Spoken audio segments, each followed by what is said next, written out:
How's everyone tonight? Good, good. I'm glad to be here, especially after Snowpocalypse, as Esther mentioned. I just want to thank Esther for her lovely introduction, but also for being such a great student back in the day. You're so lucky to have her here. She's a great teacher, I know, too. She taught with me there at Indiana. And thank you all for coming out. And I thought I would read a range of things. You all seem nice, so I thought I'd read some older things. I don't read much anymore. This, I thought, just made the mistake of looking at the TV before I came over, so I thought I'd read some blues poems. This is a poem by Fenton Johnson. I think it's from 1916 or 1917, almost 100 years ago. And Fenton Johnson isn't much read and lesser known than he should be. He wrote in prose poems. So this poem is blues in the sense that it has a kind of blues outlook. He lived in Chicago. Fenton Johnson, this is called Tired. I am tired of work. I'm tired of building up somebody else's civilization. Let us take a rest, Melissa Jane. I will go down to the Last Chance Saloon, drink a gallon or two of gin, shoot a game or two of dice, and sleep the rest of the night on one of Mike's barrels. You will let the old shanty go to rot, the white people's clothes turn to dust, and the Calvary Baptist Church sink to the bottomless pit. You will spend your days forgetting you married me, and your nights hunting the warm gin Mike serves the ladies in the rear of the Last Chance Saloon. Throw the children in the river. Civilization has given us too many. It is better to die than it is to grow up and find out that you were colored. Pluck the stars out of the heavens. The stars mark our destiny. The stars marked my destiny. I am tired of civilization. That's Fenton Johnson. This is not technically a poem, but it's a song by Bessie Smith. This is a version that I put in Blues Poems, an anthology I did, and it's transcribed by Angela Davis. It's called Backwater Blues. So I'm going to read it. I'm not going to sing it. Sorry. Backwater Blues. When it rains 5 days and the skies turn dark as night. When it rains 5 days and the skies turn dark as night. The trouble's taking place in the lowlands at night. I woke up this morning, can't even get out of my door. I woke up this morning, can't even get out of my door. That's enough trouble to make a poor girl wonder where she want to go. Then they rowed a little boat about 5 miles across the pond. Then they rowed a little boat about 5 miles across the pond. I packed all my clothes, throwed them in, and they rowed me along.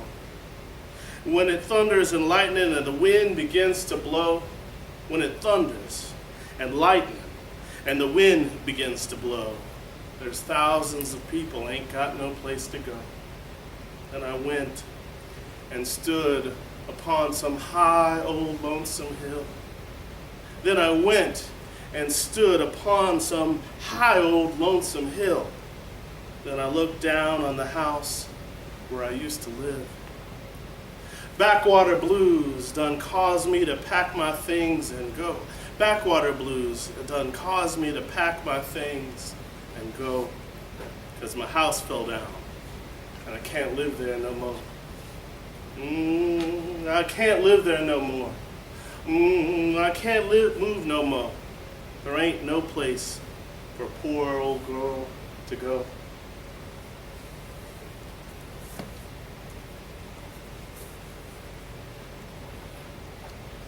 You may know that poem song.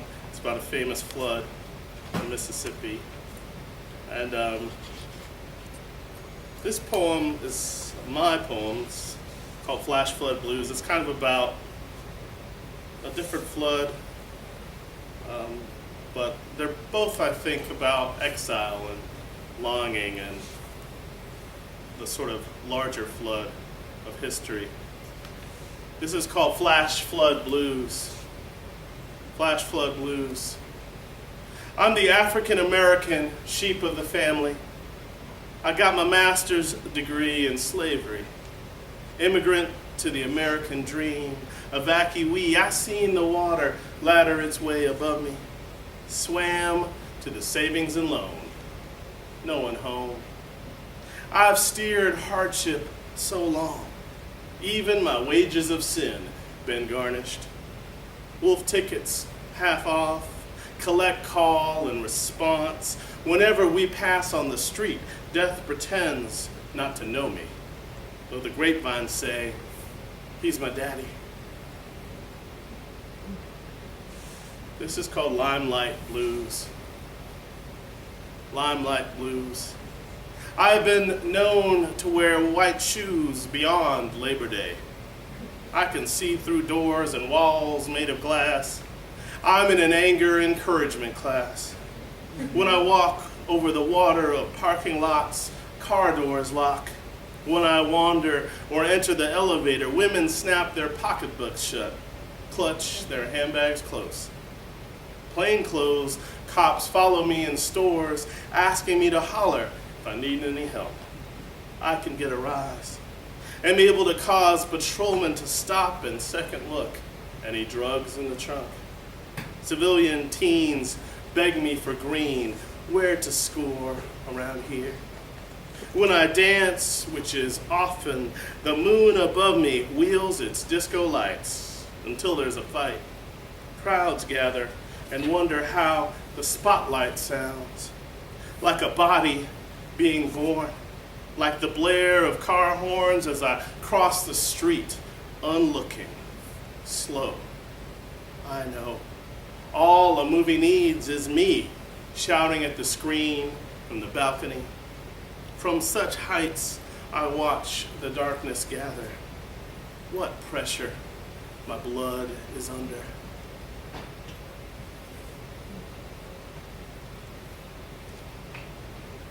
I'll read one more poem from this book.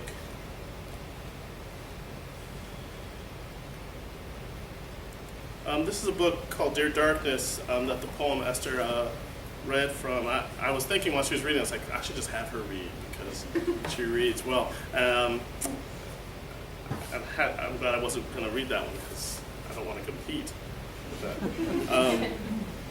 Maybe I'll read this poem. This book was strange because it was kind of two books, which is to say I started it and my father was alive, and it was a book about Louisiana and memory and thinking about Louisiana, including that poem, Field Trip, about him in the segregated South of Louisiana, where both my parents are from. And then he died, and some of those poems that were already written, suddenly they were elegies, you know? And that was such a strange feeling, to look at a poem like that and realize that this father's fire was still burning, but in a different way, I suppose in me. And so I couldn't write for a time, and when I finally was able to write, I started writing by writing these odes to everyday things, mostly food. And it was sort of the food of my childhood, which is to say the food of the South.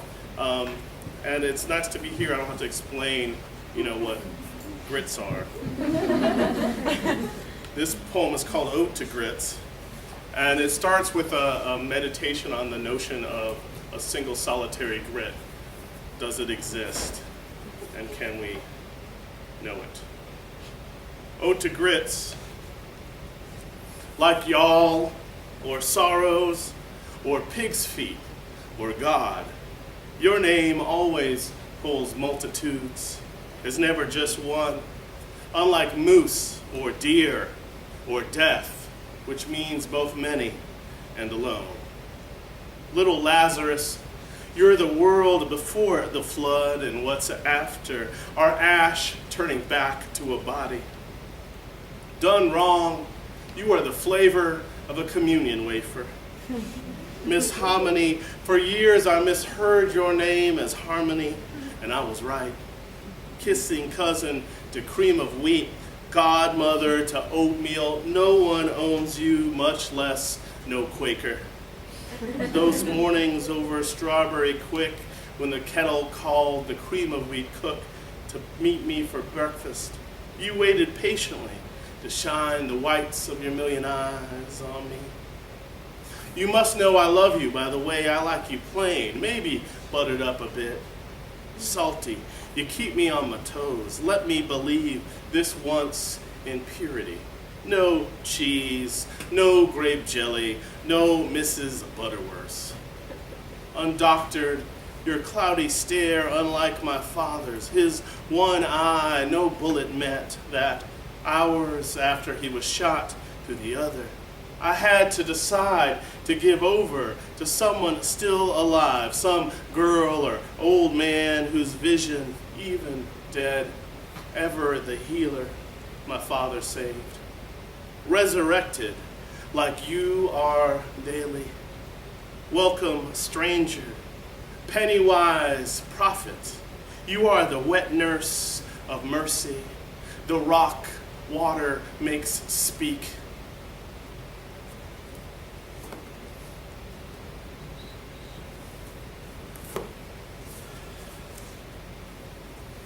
So I thought I'd read mostly from this new book called Book of Hours.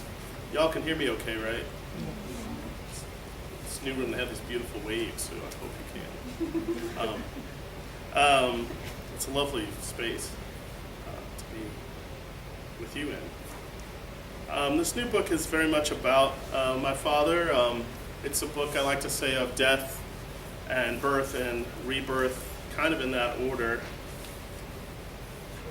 And I'll start with this poem, which is called Act Now and Save. Act now and save. It's a wonder the world keeps its whirling. How I've waited without a word, staring where the sun's no longer. You gone into ether, wherever you want to call it. Soon, sun won't fight off the cold, but today warm, even in the rain. Whatever the well you want me to fall down, I will. Meet me by the deepest part of the river, and we'll drown together, wading out past all care, beyond even the shore's hollers. Bereavement. Behind his house, my father's dogs sleep in kennels, beautiful. He built just for them. They do not bark. Do they know he is dead? They wag their tails and head. They beg and are fed. Their grief is colossal and forgetful. Each day they wake, seeking his voice, their names. By dusk they seem to unremember everything. To them, even hunger is a game. For that I envy. For that I cannot bear to watch them pacing their cage. I try to remember they love best confined space to feel safe. Each day, a saint comes by to feed the pair, and I draw closer the shades. I've begun to think of them as my father's other sons, as kin, brothers in paw. My eyes each day thaw. One day the water cuts off, but back on. They are outside dogs, which is to say healthy and victorious, purposeful, and one giant muscle, like the heart. Dad taught them not to bark, to point out their prey, to stay. Were they there that day? They call me like witnesses, and will not say. I ask for their care and their carelessness. Wish of them forgiveness. I must give them away. I must find for them homes, sleep restless in his. All night I expect they pace as I do, each dog like an eye, roaming with the dead beneath an unlocked lid.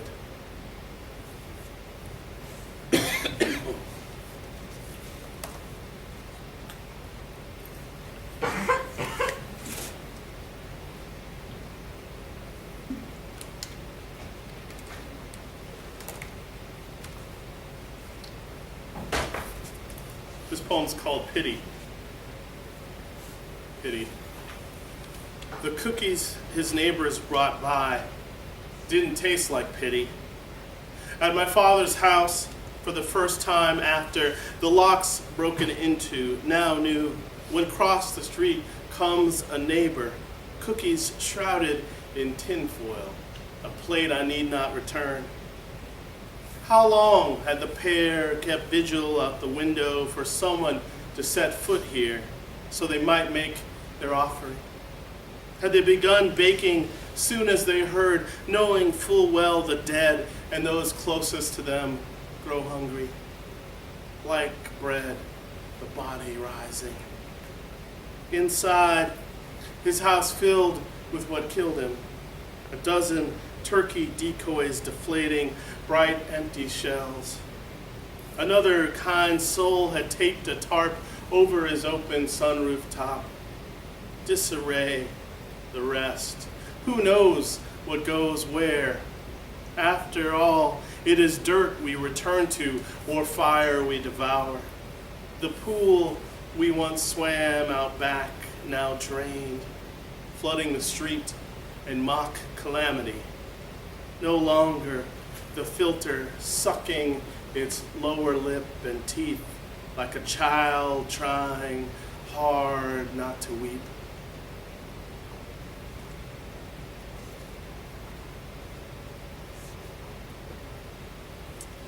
So when my father died, one of the things I think I wanted was to make him whole, so I sort of went around and tried to find his dry cleaning, which seems kind of crazy now, but I think it was very much that sort of primal Osiris kind of looking for the body thing. And this is called Charity. It's about that. Charity. So many socks. After the pair the undertaker asks for, I picture them black beneath the fold in your open casket, your toes still cold. What else to do? Body bags of old suits, shirts still pressed, long johns, the unworn, unwashed wreckage of your closet. Too many coats to keep, though I will save so many. How can I give away the last of your sin?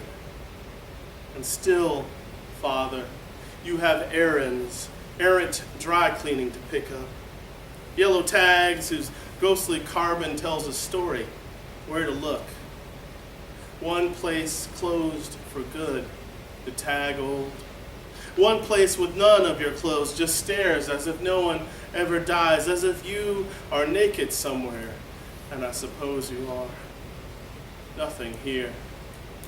The last place knows exactly what I mean, brings me shirts hanging like a head, starched collars your beard had worn. One man saying sorry, older lady in the back saying how funny you were, how you joked with her weekly. Sorry. And a fellow black man hands your clothes back for free. Don't worry. I've learned death has few kindnesses left. Such is charity, so rare and so rarely free that on the way back to your emptying house, I weep. Then drive everything, swaying, straight to Goodwill, open late, to live on another body and day.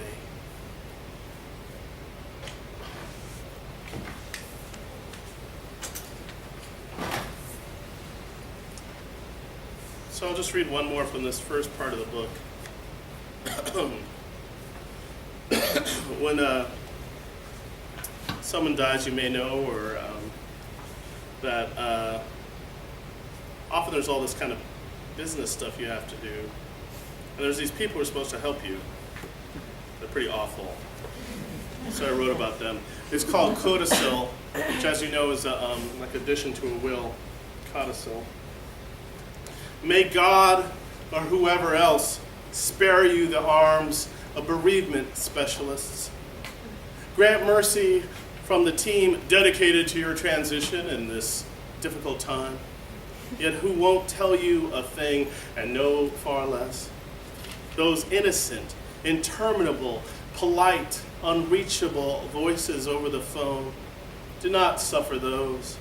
They are unlike death, who does not ask or give one whit for your death certificate they need duplicates of. No originals. No, now 3 letters of testamentary, 6 pounds of flesh, whatever's left. Hell is not a live voice. Just listen to the complete menu as our options have changed. Press 1 for purgatory, 2 for shame, 3 to get ready, 4 for blame. 5 years of phone calls to sort your death out. And one day, the avenging angel of telemarketing leaves a message not asking after you, but acting as if you and she had spoken today. Paul just wanted to get back to you about the cruise. My response was what the afterlife must be like. Quick, mean, a piece of my mind, and passing along, no peace, just righteousness. If ever she called back, I said, I'd kill her. And not with kindness, as does the phone. Better to go it alone.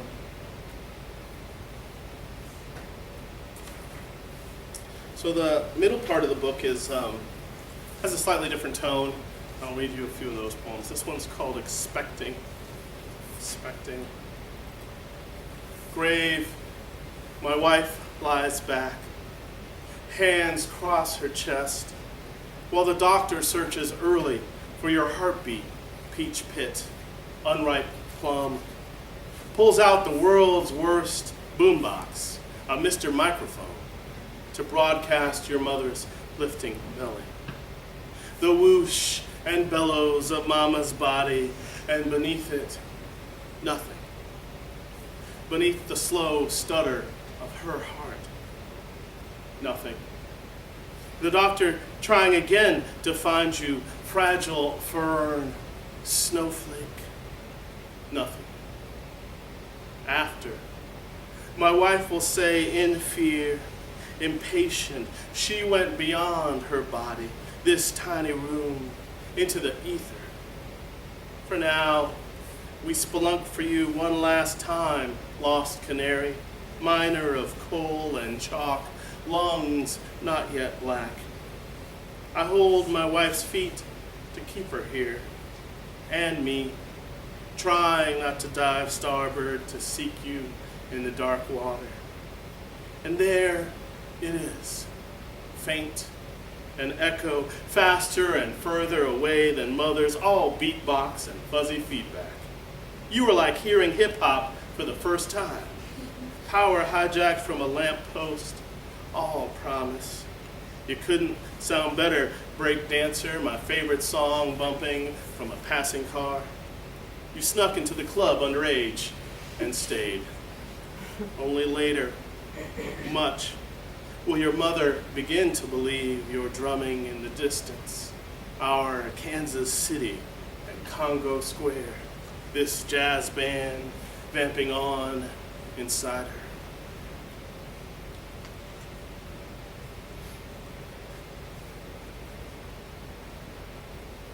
First kick, more like a flicker, a far off flutter beneath my broad hand. Then 2 weeks later, a nudge, a knee as you elbow round inside. Acrobat, apple of our eye, we can't yet see. You seed my mind with nicknames, buddy. Junior, you drift like an astronaut tethered silver to the mothership. You are even better than fruit floating in jello. We cannot wait to welcome you with ticker tape, no slap, when at last you arrive and find life on our puny planet.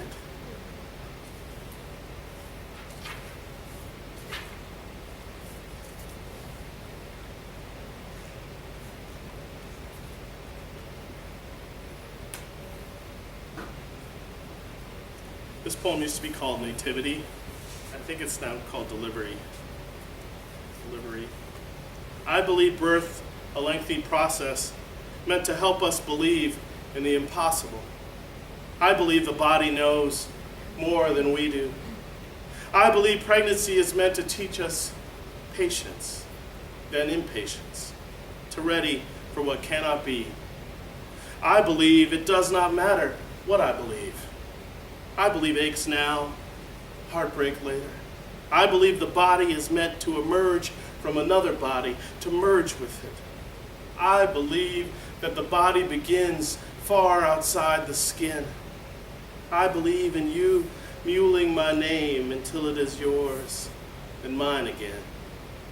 I believe that heat can stay with us for days, that cold is only an instant, then always.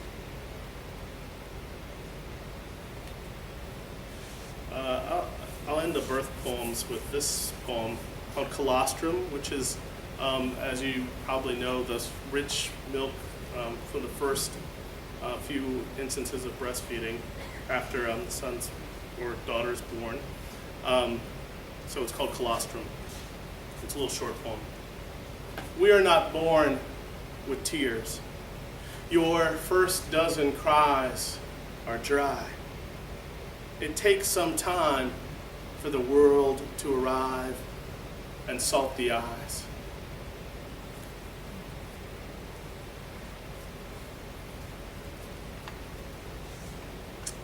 So the last part of the book are poems, I guess, of sort of what I like to think of as the afterlife of grief. So I'll read you a few of those.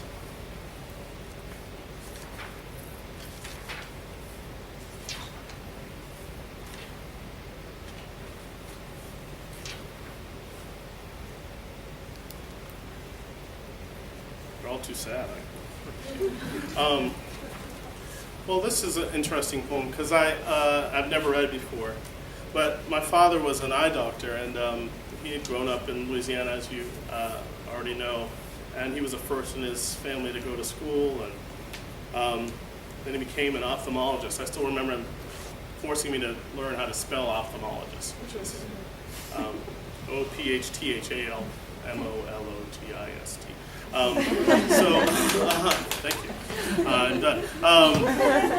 So I had never been to any eye doctor my whole life, except him.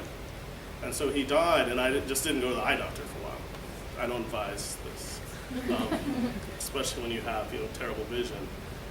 So I finally went to one, and this poem is about that. It's called Sight. All sight is double.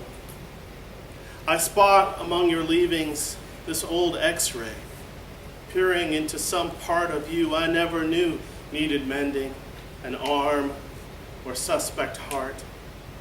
Since you've gone, my eye doctor and father, I've never seen another. But today, grown hazy, I finally pay at the ophthalmologist and wait like anyone. No more a doctor's son. Called in, orphaned, I stare at the mirror till it turns to letters, and I read aloud what's there. Z, V, H, R, C. The orderly will not shake my hand, only takes down my eyes are dry.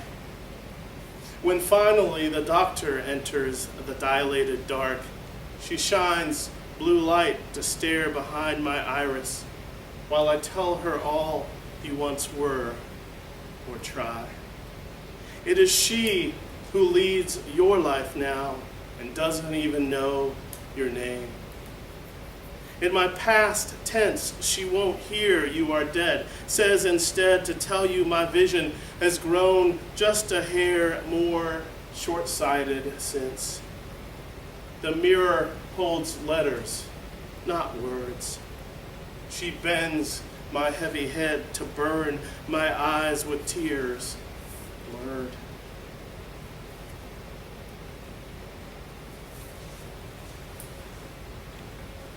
This poem's called Arbor Day.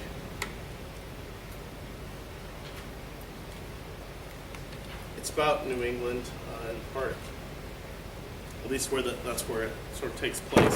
Sorry about that. So it's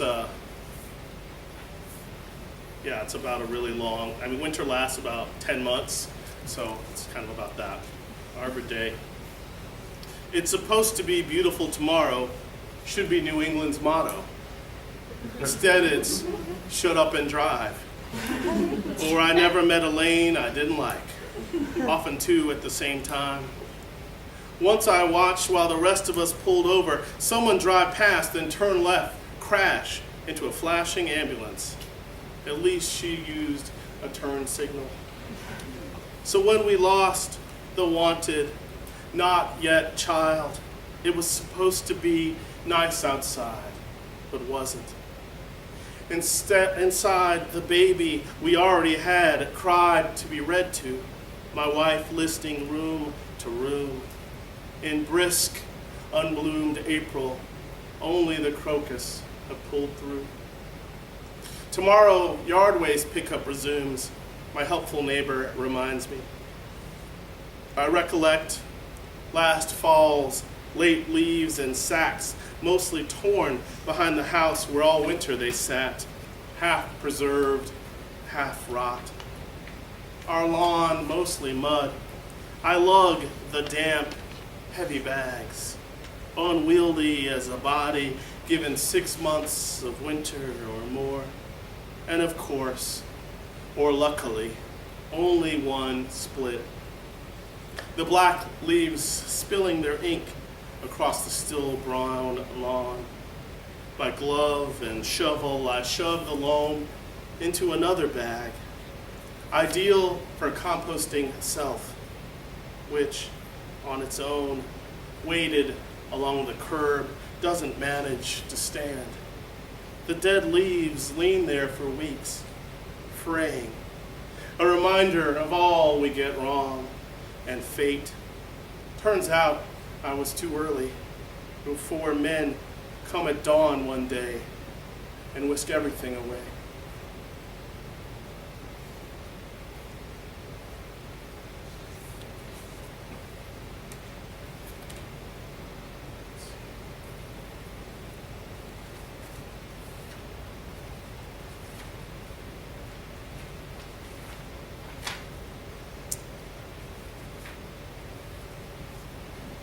I'll just read a few more here.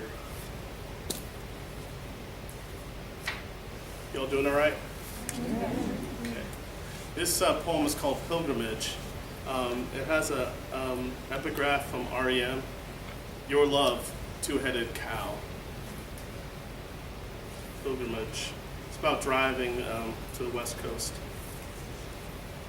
We were west of it, home I mean, and I was trying near Death Valley to write a poem called Heaven, and failing.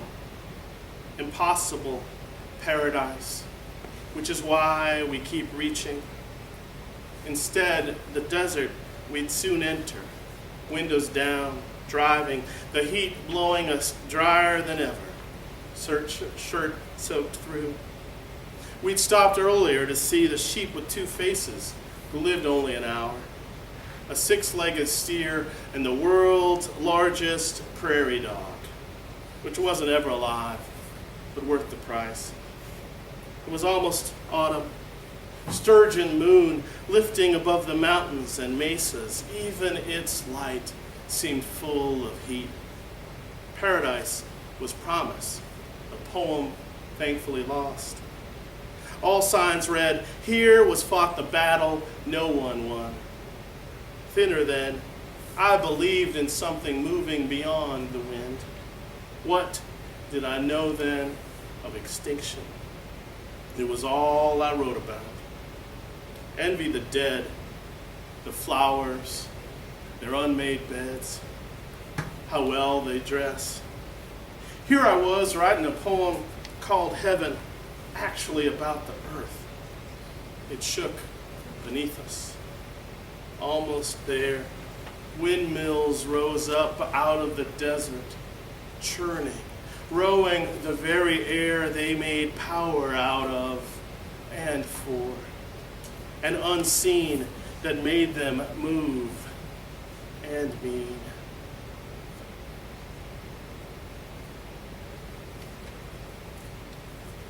Guess I'll just read these last ones. This poem's called Gravity. Gravity. I've tried telling this before, how the light stabbed its way out of the clouds, rays aimed everywhere. No, it was the earth that day, drawing light out of the sky, heavy. Gravity pulling the light to rest on his chest, a ladder leaning. In the valley north of the city of angels, mountains around us, my passenger a twin, one half of two, their mother killed a year or so before. Helicopter catching a power line, gone. And I, knowing nothing then, or too much, said little, maybe sorry, which isn't all you can say, but mostly. Though I didn't know that then, and we were fighting with my warbling tape deck, no doubt, when we saw it, tumbling, end over end across the highway, a car flipping and spitting up dust, and God knows what else, midair. And almost before I could reach the shoulder, my friend out across the lanes, racing to the crumpled car, to his mother. Even then, I knew it was her he hoped to meet. Instead, in the scorched grass of the median, a spare or spared shoe, books flapping their wings, and a man, dazed, somehow thrown clear, kneeling. We were not the first. Already some off-duty nurse or Samaritan beside him, within seconds, asking what I should have. Are you all right? He held no answers, no tongue for where he had just been, almost stayed. The car turtled over on its back, its brokenness that could be our bodies, not yet our lives or his, and my friend, the twin, almost there in time. Me, slow behind, the last of the first, scared to see, looking on in horror and wonder, clothes tossed everywhere, now no one would wear. The broken mirrors, missing bodies they once were conjoined to, closer than they appear.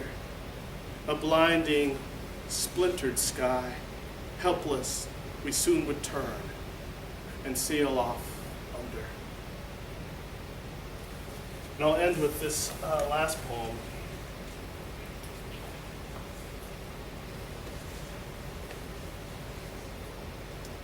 Which it's a poem about James Brown, Georgia's own. I was thinking about him a lot. This poem's a little bit older, but with all the unrest in Ferguson, I was thinking about him because one of his claims to fame, as you may recall, is that after King was killed, he was largely credited for preventing riots in Boston. He died, you'll remember, sort of right between Christmas and New Year's, and I saw in the paper that he was supposed to play B.B. King's on New Year's Eve, and I thought, well, what if he showed up? What would happen? So thanks so much for coming out. This is called James Brown at B.B. King's on New Year's Eve. The one thing that can solve most our problems is dancing. And sweat, cold or not, and burnt ends of ribs or reason, of hair singed and singing, the hot combs caress.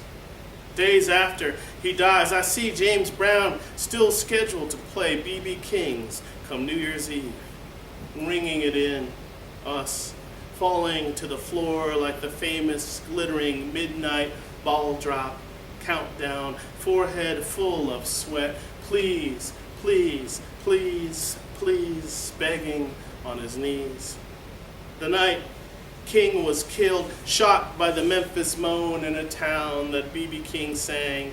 St. James in Boston tells the crowd, cool it. A riot on stage, heartache rehearsed, practice. Don't dare be late or miss a note, or you'll find yourself fined $50, a fortune. Even the walls sweat. A godfather's confirmation suit, his holler, wide collared, grits and greens. Encore, exhausted, after, collapsed, carried out, away, off, not on a gurney, no bedsheet over his bouffant, conch shining, but boots on, in a cape glittering bright as midnight or its train. Thank you.